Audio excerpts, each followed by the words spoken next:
Денеска е 13 сабота за нас овде во Кавадарци, време кога ние се присетуваме на најголемата жртва што небото е дала за нас, за луѓето, за човештвото, а тој е нашиот Спасител Исус Христос. Пред нас овде овие символи, чашата и лебот, кои подосна ќе ги поделиме, заеднички ќе учествуваме во самата вечера.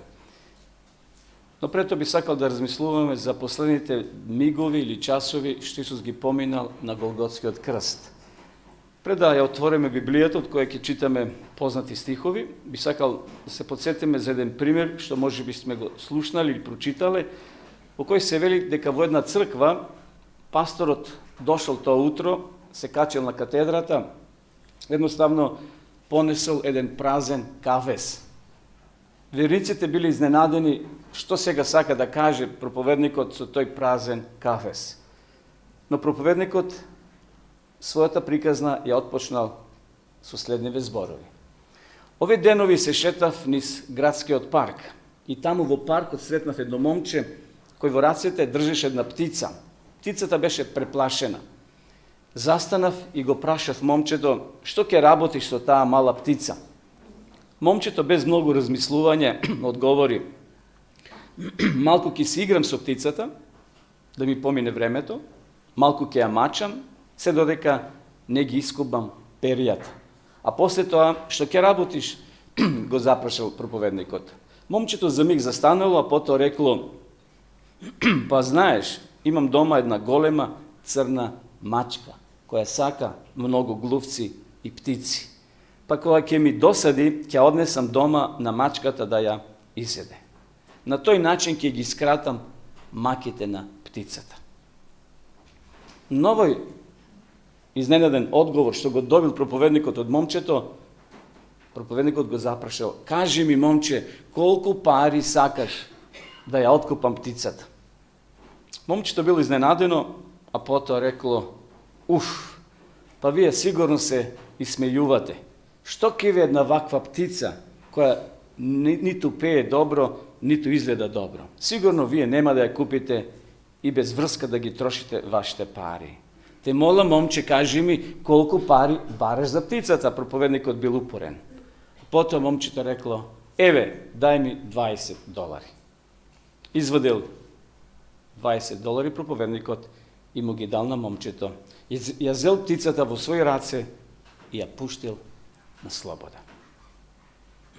Кога е завршил приказната, проповедникот малце застанал и неколку мигови молчал на катедрата. Верниците били изненадени и не разбрале што сакал да каже сега со ова приказна. Потоа продолжил: пред многу време на небото се собрале синовите Божји. Меѓу нив дошол и кој? Сатаната. Тогаш Исус го прашал: Сатано, што ќе работиш со луѓето долу на земјава?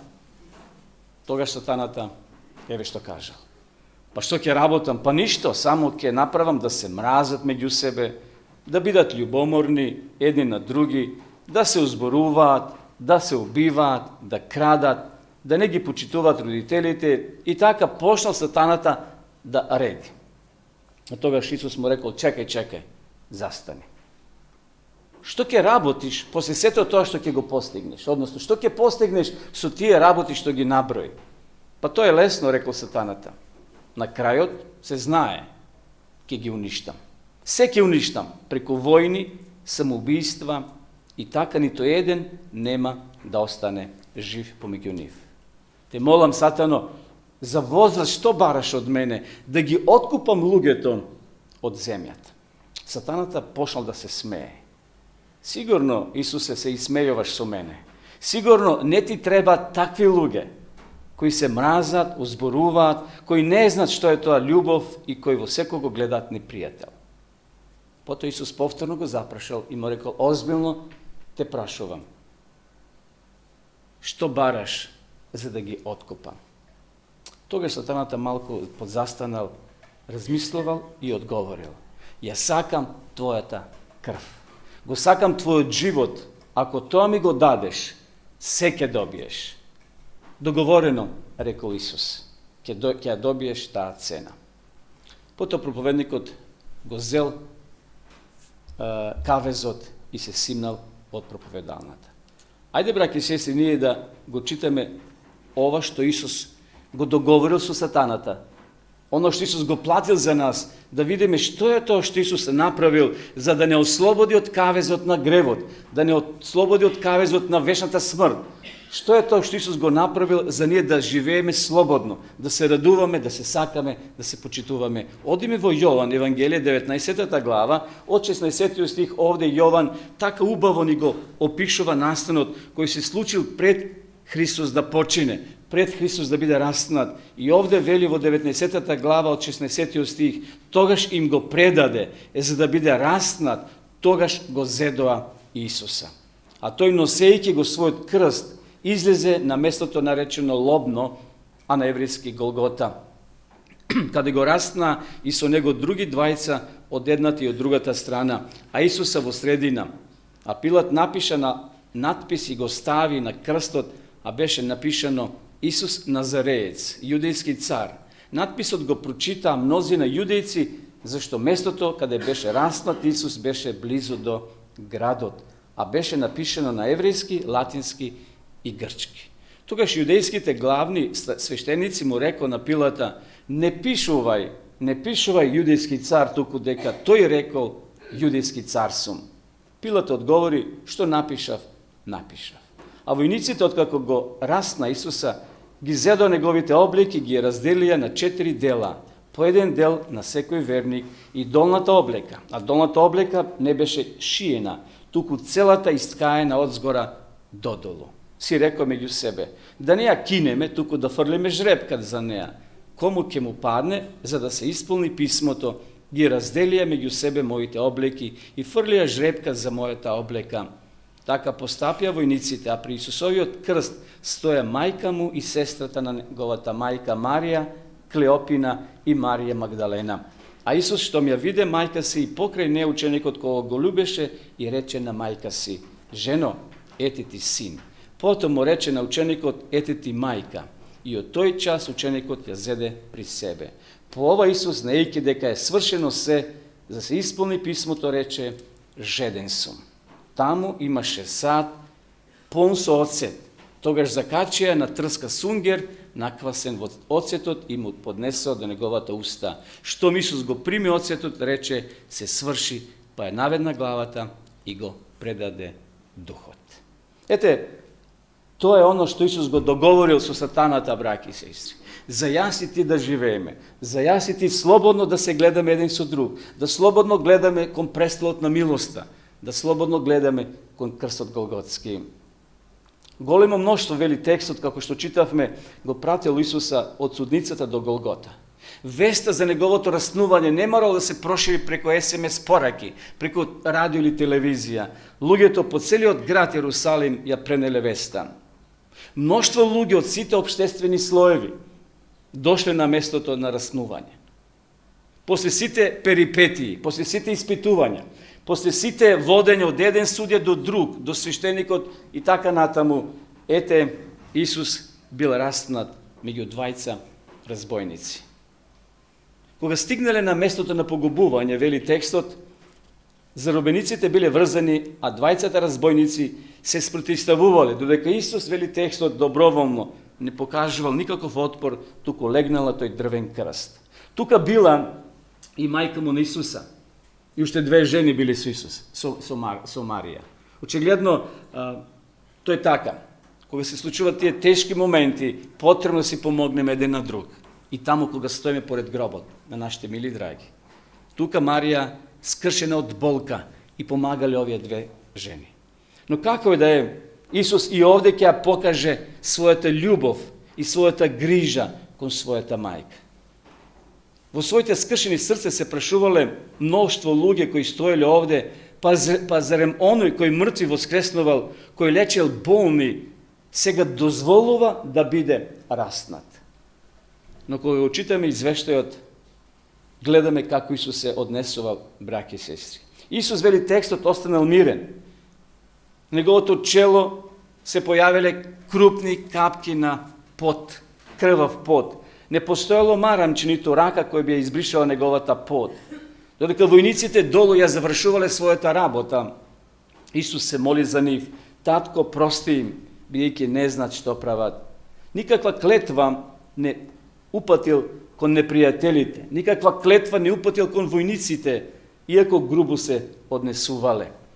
Кога Исус бил прикован на крст, вели текстот, силни, јаки војници го кренали Исус. Ако Исус бил моја возраст, мислам висина, 1,60 м, 70 или ако бил повисок, може имал некаде од 70 до 80 до 100 килограми. И тој крст, кој Исус бил некаде околу 50 килограми тежок од прилика. Замислите, тие силни војници треба да го кренат и да го пуштат во дупката, кај што требало да биде крстот поставен. Силни војници го креваат крстот заедно со Исуса. А таму горе секој можел да прочита голем надпис со големи букви: Исус, Назаречанин, цар јудејски. Всушност се исполнило пророштвото кое било запишано во книгата на царот Давид, во псалмите. Ајде да читаме псалми 22, 16 до 18. Овде е тоа пророштво кое е запишано многу векови порано пред да се случи овој настан на Голготскиот крст. Овде во 22 глава псалмиста Давид го пишува следново: 22:16. Кучињата ме обколија, лукав народ ме обкружи, ги прободија моите раци, моите нозе, можам да ги пребројам сите своји коски, а тие ме гледаат и ме презираат. Ги поделија моите облики меѓу себе и жребка фрла за мојата облека. Интересно, некој рекол, ајде да ги скинеме, да ги здереме, што би се рекло, и да ги подадеме парче по парче, но тие рекле, не, ајде ќе фрламе што? Ждребка, како што било проречено. И навистина така направиле. Со Христовото страдање на крстот се исполнило уште едно пророштво. Во истата книга, сртете неколку листови напред, во 69 глава, читаме 20 и 21 стих, еве уште едно пророштво кое се дословно исполнило во животот на Исуса Христа при неговата смрт. 69 глава, 20 и 21 стих. Навредувањето ми го скрши срцето. Значи го навредувале, го плукале, го исмејувале, други спасуваше, други лекуваш, ајде сега стимни се од крстот.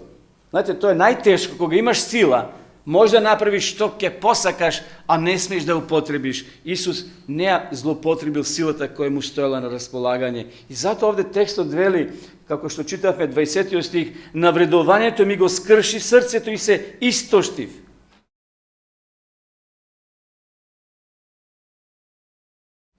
И некој да ме утеши, ама не најдов, не го најдов. И интересно, во јадењето ми замеша жолчка, во мојата жет ме напоја со киселина. И точно тоа се исполнило. Пред малку го читавме и тој текст кој Јован го пишува. Интересно, оние кои умирале во тоа време на крстот, бидејќи биле истоштени, изморени и многу пот истрошиле, станувале жедни на крстот. Значи им давале опој напиток како ги скратиле нивните болки, односно чувство на болка. Кога на Исуса му понудиле, тој одбил, бидејќи не сакал било што да му го помати паметот. Неговата вера и понатаму чврсто се подпирала на Бога. Тој не сакал да биде пијан, опијанет и така да умре. Едноставно, тој тоа го одбил, вели текстот. На Христа како наша замена, во книгата Копнежот на вековите пишува следново: како на Христа како наша замена биле положени сите наши гревови. Тој се вброил во престапниците за ние да бидеме ослободени од нашите гревови. Божиот гнев кој кон гревот ја исполнил Исусовата душа. Сатаната со сета своја сила го искушувал Исуса. Исус не можел да види преку гробот, тоа е многу важно. Како човек, Исус не можел да види преку гробот.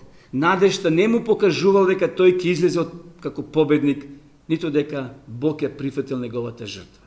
И тоа ќе бидат оние, како што вели таму пророштвото, Јаковеви маки во последно време, ќе се испитуваме дали Боже ќе бидеме спасени, кога се ќе биде запечатено. Исус се борел до крај. Никој не му гарантирал дали ќе воскресне. Иако бил свесен дека Исус не направил грев, но Исус не можел да види преку гробот. Тој се плашил дека гревот ќе биде одвратен во очите на таткото и дека раздвојувањето ќе биде вечно. Чувството на татковиот гнев поради гревот ја загорчило чашата, која Исус требало да испие и го кршило неговото срце. Небесните војски го криле своето лице од таа страшна гледка. Сакале да му помогнат ангелите на Исуса, кога били и во пустињата. Тие биле тука и на Голгота, но биле на една пристојна дистанца. Тие не смееле да дојдат и да му дават помош на Исуса, прва помош што би се рекло. Да му го избришат челото со марамче и да го охрабрат. Исус морал до крај сам да ја пие чашата. Целосен мрак, како мртовечки капак, кој го обкружило Исуса. Никакво помрачување на сонцето не било причина за тоа помрачување. Се случило насред пладнина, вели таму во копнежот, и Библијата тоа го пишува, се случило помрачување. Замислите сега, еве за еден час ќе биде пладне, да се помрачи овде, ова просторија, односно овој град, ова место, да биде темно, како мртовачки капак кога се става на сандокот. Никакво помрачување на сонцето не било причина за тоа помрачување. И уште една реченица. Божјата присутност била сокриена во таа густа темнина. Значи, кога мрак паднало на ридот, на Голготскиот крст, всушност самиот Бог плачел. Тој бил сокрен во таа темнина. Дошол тука да присуствува кога неговиот син ќе ја испие чашата до крај, ќе го положи својот живот и ќе ја плати таа цена на оној договор што Бог, Исус Христос, го направил горе со сатаната. Претходно што го опишавме. Исус дошол да го откупи човештвото, а тука те гледал тебе и мене. Божјата присутност била сокриена во таа густа темнина. Бог и неговите ангели биле поред крстот. Таткото бил поред својот син, но сепак неговата присутност не била откриена. Во тој миг Исус не можел да биде утешен од присутноста на својот сакан татко. И тоа го кршило неговото срце, што тој морал сам да се бори, што тој морал сам да ја одигра играта до крај. Тука биле присутни целото небо и Духот Свети бил тука, целото тројство било заедно со Исуса. Но Исус морал сам да се избори. Се изгледало како гробна тишина да се спуштило на Голгота. И текстот вели во 9 часот, темнина повеќе ја немало околу народот, но околу Исуса се уште била таа темнина. И во тие тешки мигови, во таа агонија и во таа борба, еве Исус кои зборови ги искажува. Марко ни ја доближува таа сцена и ги запишал овие зборови во неговата книга Евангелие според Марко, 15 глава, читаме 34 стих. Не му било лесно на Исуса, браќи и сестри. Исус навистина ги поднел херојски, би рекле, тие тешки моменти во неговиот живот. 15:34 вака Марко запишал. А во 9 час Исус извика со силен глас: Или, лама савахтани, што значи Боже мој, зошто ме остави? Тоа биле преломни моменти или мигови кога Исус морал сам да остане. И ние ќе останеме сами, ја и Бог, неколку секунди, минути или часови, Бог ќе одреди колку. Да ние самите ја пиеме нашата чаша, односно да се избориме за нашето спасение. Исус висел на крстот, скоро веќе 6 часа, од 9 предпладне до 3 попладне. Од неговото тело капело крв. Тие раце кои благословувале, тие раце кои лечеле, сега биле приковани на крст. Тие нози кои неуморно се движеле за служба на другите, сега биле приковани на дрво. Таа царска глава, ранета со трновенец. Но сепак текстот вели од неговата уста не се слушнал ниту еден збор на негодување. Брати и сестро, драги присутни, сето тоа Исус го направил за ние да живееме. Тој го раскопал царството на смртта. Тој ја отворил повторно вратата кон небото, која била така запечатена, ние би рекле швајцувана од страна на ѓаволот. Белки, ни една дупка да нема комуникација со небото. Сатаната се радувал кога успел да ја прелаже Ева и Адам. Но сега повторно вратата е отворена. Тој кој ги смирувал брановите, кој одел по морето, кои направили сатаната да се тресе, да болестите бегаат, кој ги отварал очите на слепите и ги повикувал мртвите во живот, сака денес да биде и твој спасител. Дали ќе отвориш твојата врата? Твојата врата на твоето срце. Дали сме свесни за големата жртва што Исус ја дал за нас? Браќи и сестри, Голгота е место на тага. Голгота е место на смртна борба, но и место на вечна радост. Голгота е место каде што е искажена дословно, комплетно љубовта Божја. Божјата милост, благодат и сигурен почеток на живот, ослободен од замките на смртта. На Голготскиот крст престанало да важи она изрека што ние често пати денес се кажуваме, плата за гревот е што? Смрт. Таму е уништена таа парола. Таму Исус ја скинал. Нема повеќе плата за грев, смрт. Таму е она вториот дел, што вели? Дарот Божје, вечен живот во Исуса Христа. Тоа е поентата, тоа е силата, тоа е големината на Голготскиот крст, што Исус го положил својот живот и ја скинал таа парола што сатаната 6000 години или 4000 години пред тоа не удараше по глава и велеше за тебе нема спасение. Ти си мој. Ти си во мојот кафес, ќе си играм со тебе и на крајот ќе те однесам и ќе бидеш уништен. На Голгота заживеала нова вистина, започнала нова историја, чии токови ги покренал самиот Бог.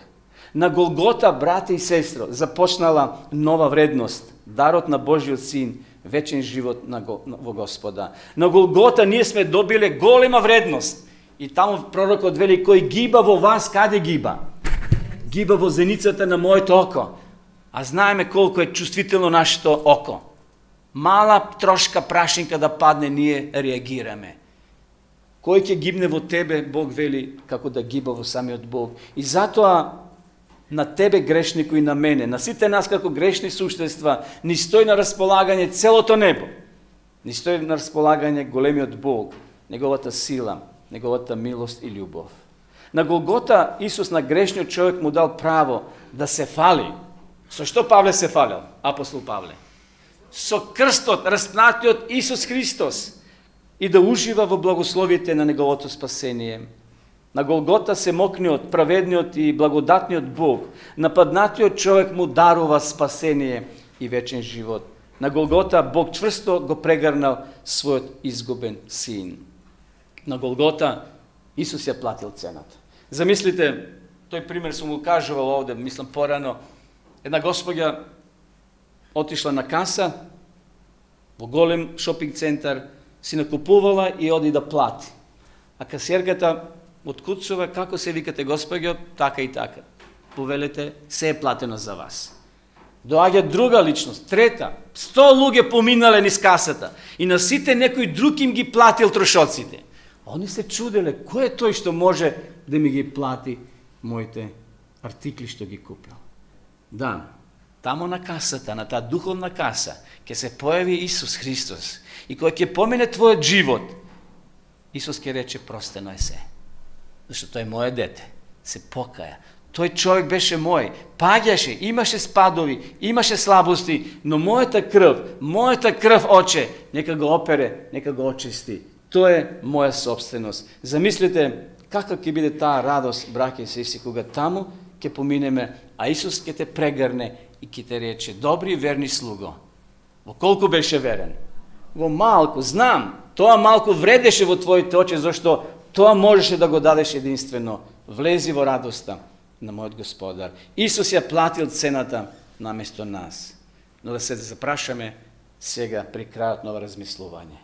Дали сме некогаш размислувале дека ние, можеби, со нашите погрешни одлуки, денеска може повторно да ја раниме таа рана Христова. Не да отиде на крст. Нема веќе повторно одене на крст. Но знаете, кога ќе се повредиш и ќе се зацели таа рана, ако ја гибнеш со нешто, повторно ќе те подсети на тоа.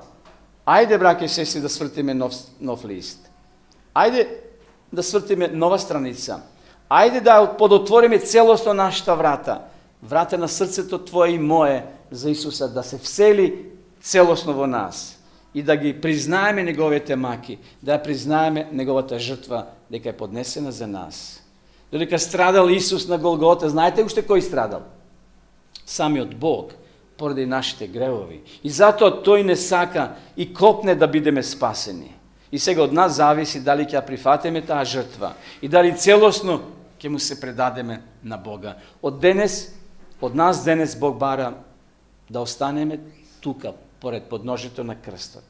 Да ја гледаме таа страшна гледка.